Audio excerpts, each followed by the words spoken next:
For today's vlog ay mag-harvest tayo ng aming pear dahil ready to harvest na sila. Nag-yellow na yung ano. See that? Ang dami niyang bunga this year. Look. And yeah. And ang tamis ng pear na to. Yeah.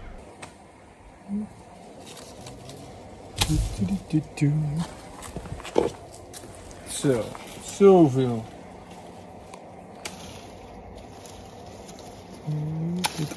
Ah. Hey.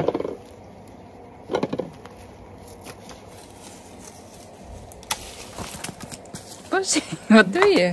Echt heel veel allemaal.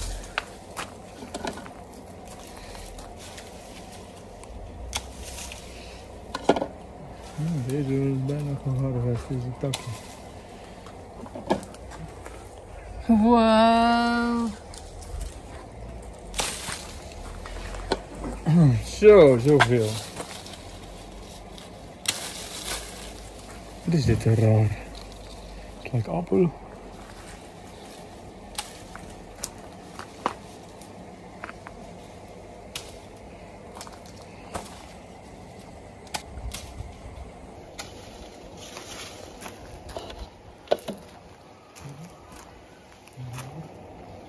Zo, te veel.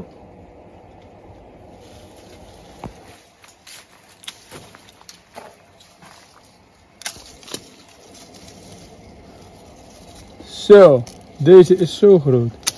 Kijk. Wow, this big. Super big. Parang yung nasa ano, supermarket kalaki. Ang bilis na puno ng aming ano. Wow.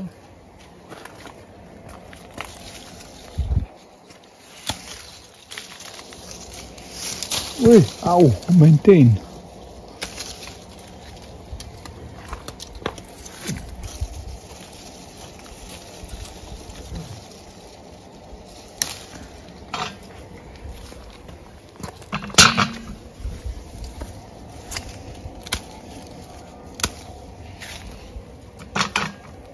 Dalawa na kaagad.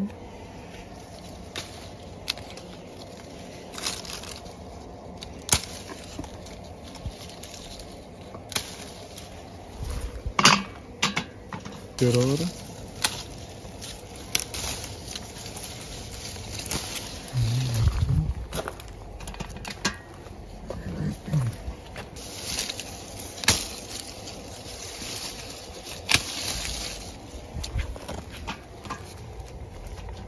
Hier beneden.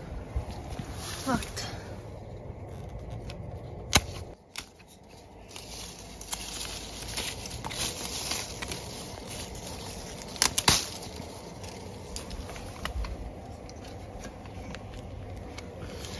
Jezus. Het is niet gewoon zoveel.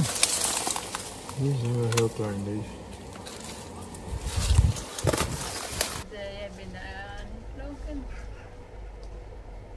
Okay.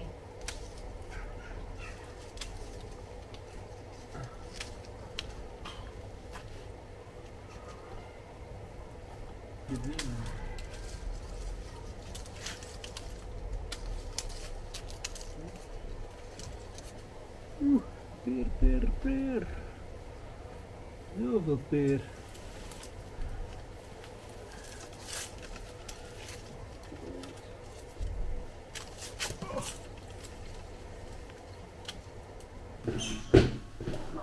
Tada!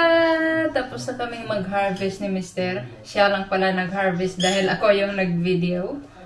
And ito yung na-harvest namin. Ito yung pinakamarami and malalaki na na-harvest namin. Last year medyo maliliit. And medyo konti lang. But this year, ang laki tapos marami.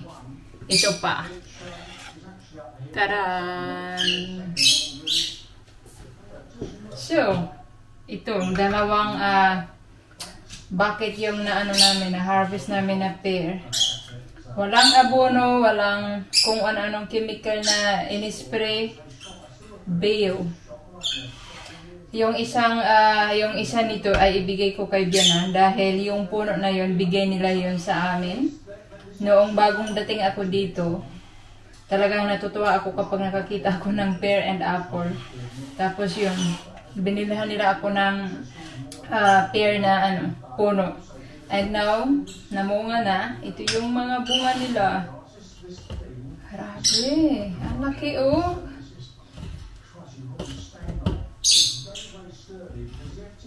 So, good morning!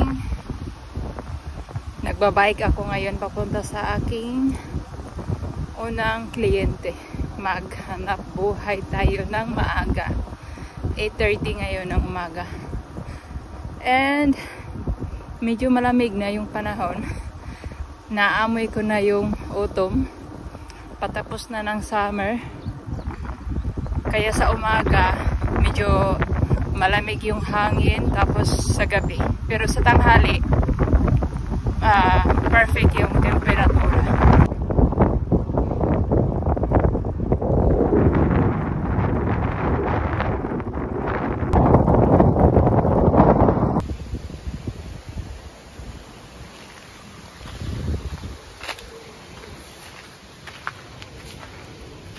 Right?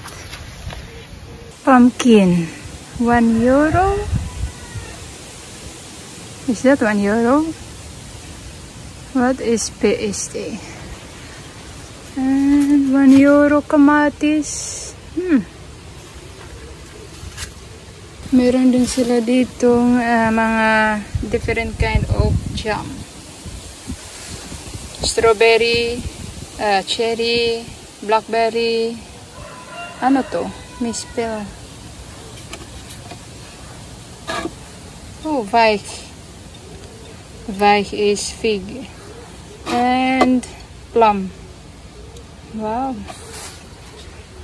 Tapos, ang lalaki naman itong courgette. Siguro bibili ako ng ito, itlog.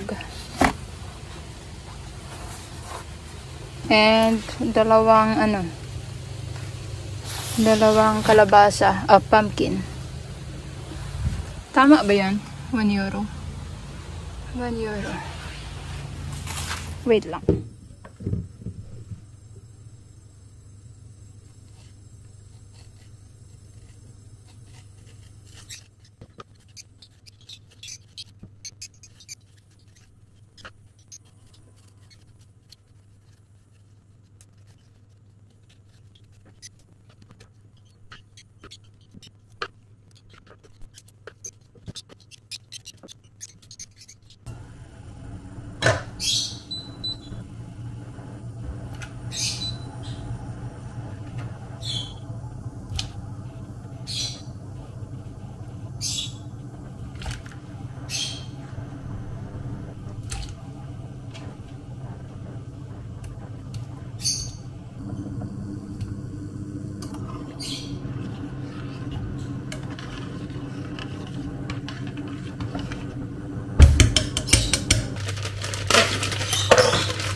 Ito yung ating dinner tonight.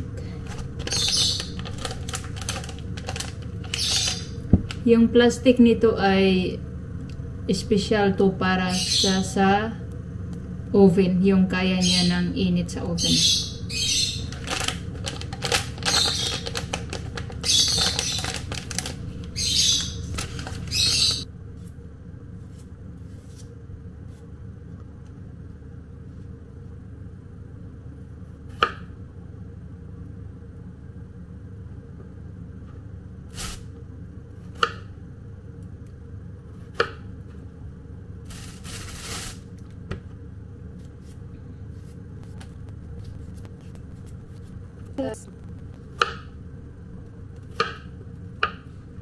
Halo ko siya dito sa ating chicken.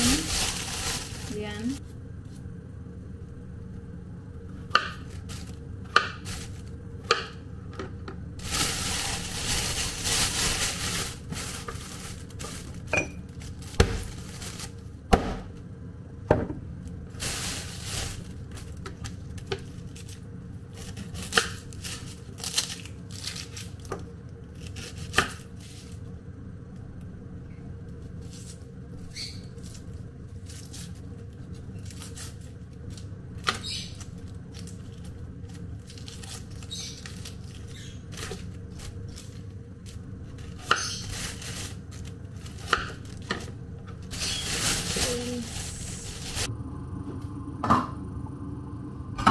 Sa tingin ko luto na yan.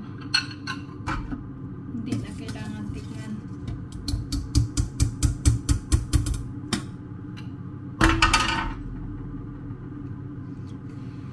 Luto na ang ating pear. Nilagyan ko ng konting asukal, so medyo matamis siya. Nakita ko kasi ito na niluto ng aking isang kliyente na matanda. Tapos pinatikim niya ako. And masarap naman. Pwede siyang i-partner sa karne, like bula-bula ba.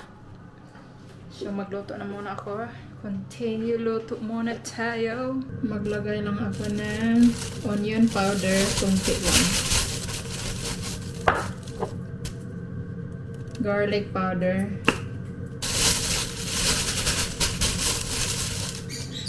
Kunti lang din. Black pepper.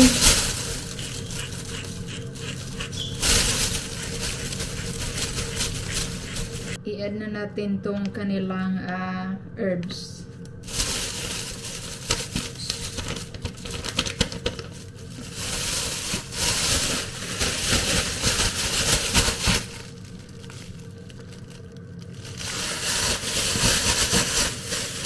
Mix. Yan. May kasali siya na pangtali. Special din to kasi hindi to nasusunog sa oven.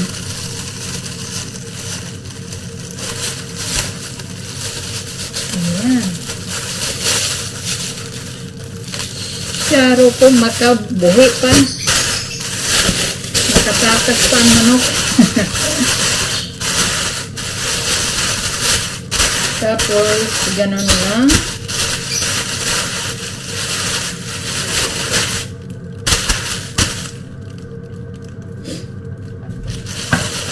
Tapos, ilagay ko siya dito sa aking baking pan na maitim na. And ilagay na sa oven. I-ano ko lang siya. Iluto ko lang siya ng 1 hour sa init na 190 degrees Celsius.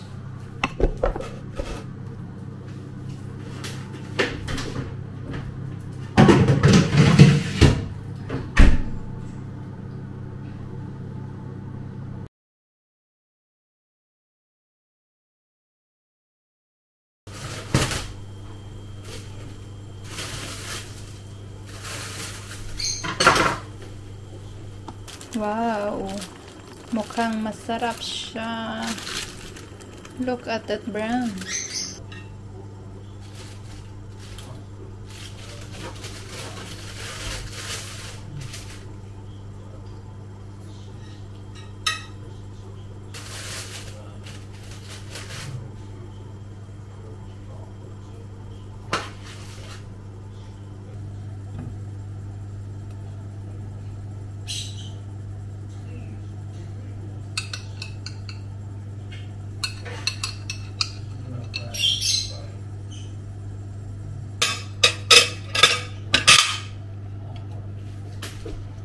Rice, scrambled egg, pear, and chicken.